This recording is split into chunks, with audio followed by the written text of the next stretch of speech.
Hello everybody, Brock Weld here to talk to you about functional neurological disorder. And I'm sorry I haven't posted in a while. It has been a rough week. I'm not going to lie about that. It's been a difficult week for my health, but I'm back and I'm still alive, so that's all that matters, right? The thing I wanted to talk about today is a very effective therapy that I have actually used. I've had 6 of these. They're called Stellate Ganglion Blocks, or an SGB shot. Like Sierra Golf Bravo. What it is a shot that goes directly into your neck. And what this does is, so I've gotten 6 of these shots over the last 13 months or so. And what it does is it is an injection into your neck, and they go to the front of your vertebrae. And on the front of your vertebrae is where your stellate ganglion is. It's a very large nerve cluster that controls your sympathetic nervous system. So your parasympathetic nervous system that I've mentioned in one of my other videos is the ability for your body to come down from a very excited state. So if let's say you were mugged or somehow assaulted on the street, you would be extremely, like, your body would release all kinds of chemicals to basically get you ready for that kind of confrontation or fight or flee or whatever. Your parasympathetic system is the one that brings you down from that event. Sympathetic is the one that brings you up and prepares you biologically for something horrible. So what happens with my condition is I lose the ability. I just never come down from that moment, and it's horrible. It sounds like I don't want to trivialize it. I don't want it to seem like I'm just revved up and it takes like a long time. Imagine trying to go for days and feeling like you are still in that state of abject confrontation all the time.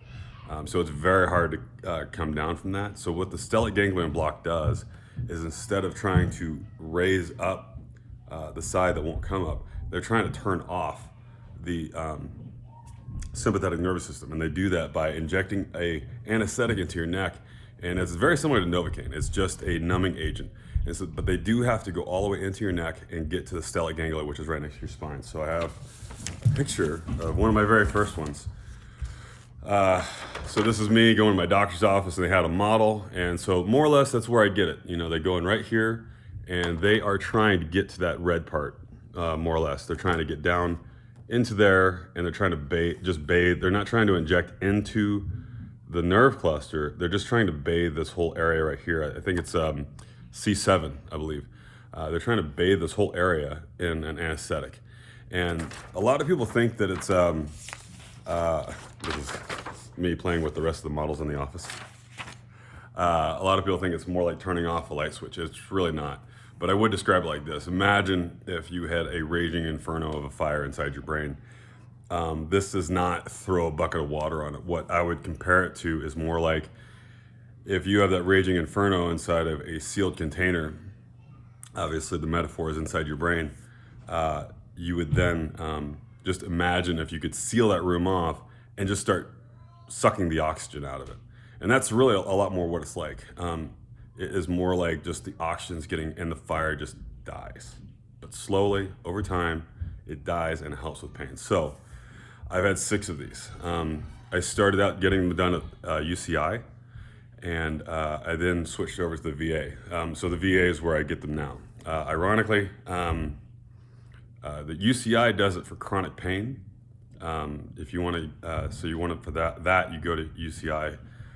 If you want it for PTSD, the VA only does it for PTSD. So I had both. So I was able to start. The VA is very hard to process all that stuff. So I couldn't wait. I was in dire straits, and I went and got my first one about a little over a year ago. It was at the beginning of October 2019. I got my first one. It was cathartic. It was an amazing experience. I would not say like immediately after, because immediately after you're kind of doped up. You just feel like you got punched in the neck. So there isn't much sensation right after. You just, you feel like you kind of got done with a really long dentist procedure. And the injection itself, is very low risk, but it is not without risk.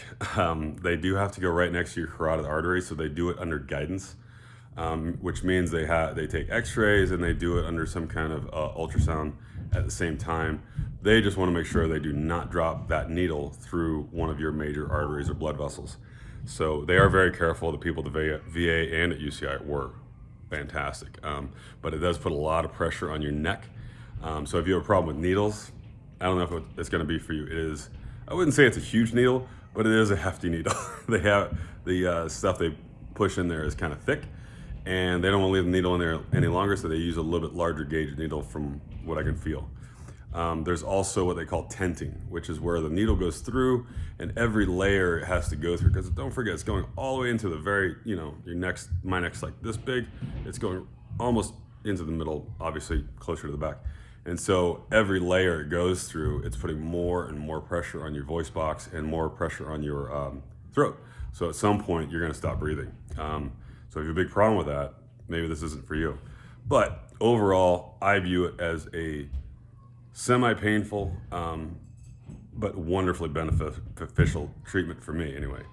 So what happened was, after the first one, it was very much like I described. It was as if about a week later, it was as if that fire was just gone. I was not cured. I still had many physical symptoms, right? But I could think more clearly. I was in a lot less pain.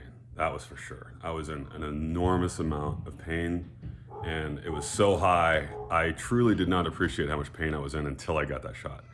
I mean, I was in agony. It's not like I'm not now, but yeah, it was quite intense. And having that block helped me understand how severe it was. Looking back, I realize now that what they were doing is they were probably relieving more of my shoulder pain, because what happened after that is I got one done in October of 2019, and it wore off about 6 days later, right around Christmas time. And so we called back in, I got another shot, had the same effect. But that time, it only lasted about, I would say, 8 weeks, right? 7, 8 weeks. It was a little bit less. And so every time I would get a shot, the window of recovery, or the window of relief rather, was getting shorter and shorter and shorter over the summer. So I wound up getting my 6th one over, I believe it was in August. And that one lasted about a week. And after that, I said, me and my doctors, after consulting with them, I said, we're gonna have to just replace my shoulder. I'd hoped to wait till I was 50. I'm 45 now. But all signs were indicating that the stellate ganglion block was only a stopgap, that I really needed to address the core issue of it. And so what happened is I got my shoulder surgery, and I actually went back in this past November. I was at the VA hospital in Long Beach, and I got another stellate ganglion block.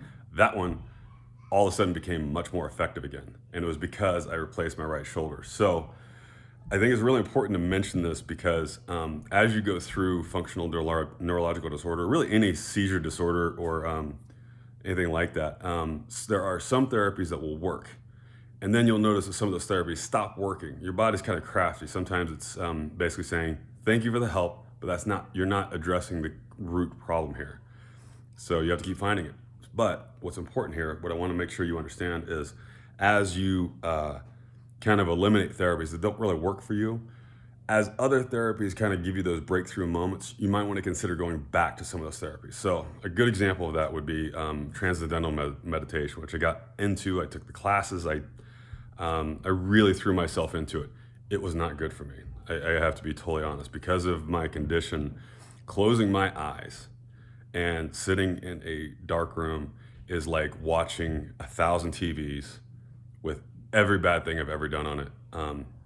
And my eyes are pinned open, and they're all in fast forward at maximum volume. And so, but now I can do it, to be honest, after getting my shoulder replaced and getting another stellate ganglion block.